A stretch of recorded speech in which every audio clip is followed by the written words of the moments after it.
কোনো বৌমা নিজে থেকে খারাপ হয়ে যায় না। বাড়ির পরিবেশ এমন করে দেওয়া হয় যে বৌমা না চাইতেও খারাপ হয়ে যায়।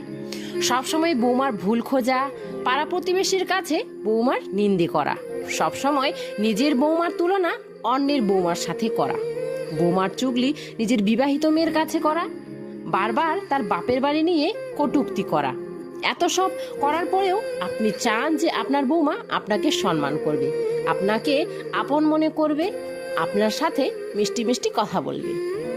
যখন আপনি বিছানায় পড়ে যাবেন তখন এই বৌমাই আপনার সেবা করবে, আপনার বিবাহিত মেয়েরা নয়। বুড়ো বয়সে বৌমাই আপনার কাছে আসবে। তাই আজ যদি একটু সম্মান আর ভালোবাসা আপনি তাকে দেন, বিশ্বাস করুন কাল বুড়ো বয়সে আপনি সেই সম্মান আর ভালোবাসা অবশ্যই দ্বিগুণ ফিরে পাবেন।